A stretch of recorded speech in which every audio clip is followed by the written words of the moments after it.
Welcome back to Creative VFX for another tutorial. This time we are going to talk about motion tracking. So here we are inside After Effects. What I've done is I just imported a short clip in front of our apartment, and let's take a look how the clip is.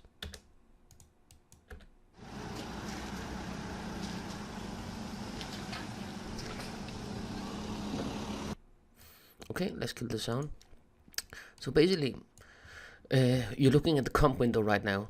When you apply track points, then it will open up. You can only edit the track points in the layer window, and you can get to the layer window either by double clicking on the footage, or just as soon as you hit the track motion, it will go into the layer window. So we can try that by double clicking here. Now we're inside layer window, and let's zoom out a little bit. Okay, see the difference with this time bar down here when we go back to the normal comp window. So you can always see when we're inside a layer. So what I'm thinking about is that we want to track something here, and if you don't have this tracker window open, go up to window and down to tracker, this one, this menu, then it will be available in your panels out here. So we have double clicked, we have in the layer mode. Let's click the track motion. So instantly it's gonna apply this this box, and with a text called track point on. So the box is built up like this. In the middle you have your crosshair, and then you have your inner box, which is your search which is your feature region. And the feature region, you need to just capture, enclose whatever object you want to follow within this area. And then you have your outer box, which is the search region. The search region, it tells After Effects to how far it should search for pixels in the next frame. I hope that makes sense. So see what happens. Make sure you have this black crosshair on before you move the whole thing here, like this, and then hold on your mouse, move it, and we want to track this eye. Okay, so make sure you adjust these handles so your feature region captures what you want to capture or follow, and then also your outer box, make sure it has enough frames to look for. Okay, and just to briefly mention, the whole concept of this tracking is of course that you want to follow an object frame by frame. And you can also use this for stabilizing things. When you stabilize inside After Effects, what it will do, it will just animate the layer and go the opposite direction to have that object stilled in that frame where you want it.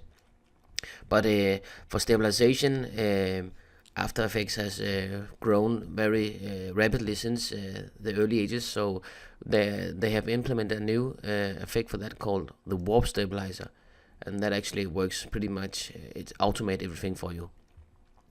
Okay, so we have this here right now. So before we hit track, we have to look at these options we have down here in our tracker panel. So we choose track motion because that's what we want to do. The motion source is of course your layer here, the footage you're tracking, and your current tracker, track 1. That's this box. This is track 1, and the track type is transform because we are going to track something, follow it. We don't want to stabilize. We're not doing parallel, corner pin, or perspective, neither row, because otherwise we would have 4 corner pins. We are only tracking the position. If we add a checkbox for rotation and scale, we will have another track point here, like this, another box. So the motion target is called test, and that's because I had a test layer here. If we enable the eyeball, this is just some text. And remember, the reason why you can't see my text layer right now, because we are inside the layer window. The layer window just displays the raw footage of that layer you have selected, which means right now we're looking at the footage. So go back to the comp window, and here you have your test.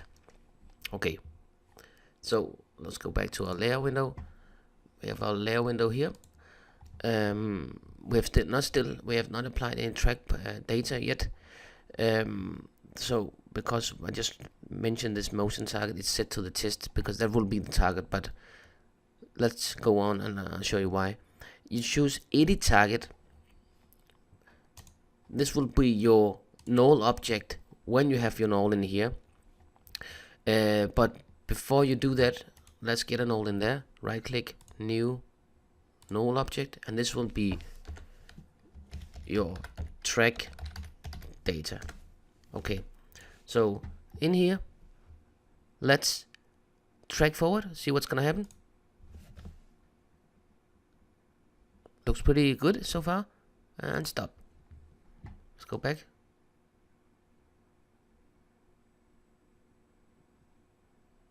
Yeah, it shakes a little bit, but for this purpose of this tutorial, that will do.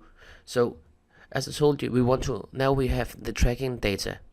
And you can see if you scroll down on the tracker, you have track point 1, and you have all these feature size, confidence, attach points, which are all these points. So we want to move these data to the tracking data. So you go to edit target, and you choose your null data, which we named track data. Hit OK, and you choose apply on the X and Y axis. Okay, and that's it. Now we're back in the comp window, as you see, and if you hit U on your track data null object, now our tracking data has been applied to our null object. So we can go down and delete these track points down here. So now we have the null object, and see, it sticks really good to that eye. So what we can do is we can test, we can to select our test layer, which is our text, position it where you want it, in this case just above here, and then parent it to our track data. Then play forward. Now the text layer is stuck there also, and you can of course remove or disable the eyeball for the track data. So that looks pretty good. And one thing to remember is that tracks can easily go wrong. So just a little note on that is that not all footage can be tracked accurately. So you have to be prepared for some disappointment and compromise. If you notice the track point is like wandering away from the feature which you selected, then it is supposed to be tracking during this analyze step. You could press any key just to stop the track if you can already look ahead. If you can foresee that it's going wrong here, then you can try to make some corrective actions. And one of them is like scrub the time marker in the layer panel back until the track point looks correct, then click analyze forward again. If that doesn't work, return to the start and modify your track point. Try different options, or try tracking a different feature. If the feature grows larger over time, you might need to delete this track. Press end on your keyboard, set up your track points there, and click analyze backward instead of forward. If there's no one good feature to track over the entire shot, track one feature until After Effects loses its way. Hold down Alt Shift and drag the track points to a new feature while leaving the attach point where it was. This is essential, otherwise the resulting track will jump suddenly at this point. When we talk about tracking, one of the really important thing to talk about if of course the options in the tracker panel. So for example, we go back to our footage here and say we want to track it. Okay, this options button in the tracker panel here, click that. So here your channel is really important for your track. So the most important section is channel. Set this based on how your feature stands out from the pixels around it. In this case, the clouds are all the same basic hue, but the bright bits have considerably different luminance than their surroundings. So check luminance, which is the one I use in most circumstances. You can usually leave process before match disabled. Use it only if you have trouble tracking. If the footage is out of focus, enable it and try enhance. If it's noisy, try blur. You always want to leave sub-pixel positioning on, and most of the time you want to leave track fields off. We usually leave a depth feature on every frame off. Enable this switch if your feature constantly changes shape or size every frame. We often set the pop-up below to adopt feature and leave confidence at 80%. This tells After Effects to keep looking for the same feature unless it thinks it has changed too much. So basically the standard values here will work pretty good, but if you see your track is going off, then try to play around first with the box itself, the inner region, the search region, the feature region, and then you can also try to, depending on the colorize of your footage, you can go in and look if you need to look in the channels, and the same thing here. Adapt feature confidence at 80% is pretty good.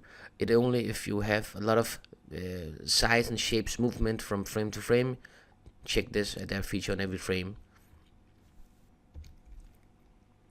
Same thing when we talk about stabilize, we will definitely use the warp stabilizer for that, but just to show you the very concept of if you do it the other way around, that if you want to stabilize something, you have your footage selected, you would hit the stabilize motion, it opens up the layer panel, and then you would not move the crosshair but move the entire,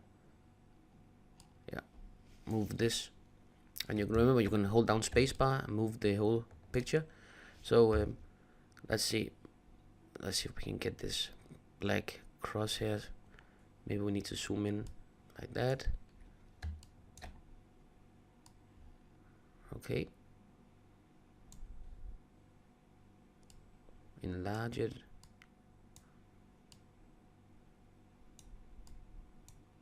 Like that. And let's see if we play a little forward. Like that. We don't want the whole clip, I just wanted to show you. So if we zoom out again, look at the footage right now, right? We just tracked our point up there, and that's the point we want to stabilize. Normally you would never, of course, do like that. You don't want to stabilize something up in any of the corners.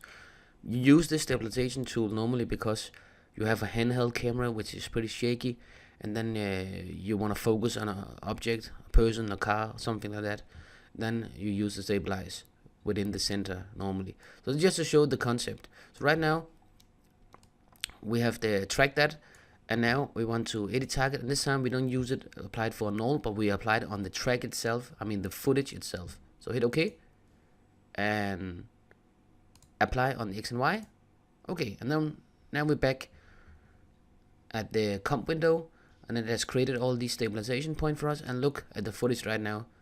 We want it to center around this light bulb area, and look at when I scrub forward. You see that? So it's trying to compensate for stabilizing around this area. It's moving the frame for frame by frame, and it's like controlling the confidence attach point. And we only took position, so we didn't check rotation and scale. We didn't stabilize that. So that's basically it. This is how you can move in and stabilize, and then of course you need to compensate. This is just because we took the up. Now we were extreme, we took the right corner. If we do it in the middle, you wouldn't see that much of a black border. So when you have that, you can always go in and do something like scaling it up, and there's also some effects to extend the footage on the edges. So there's a couple of things you can go around that. So guys, thank you for watching this short tutorial on motion tracking. This was just covering the basics. So see you next time on Creative VFX. Bye guys.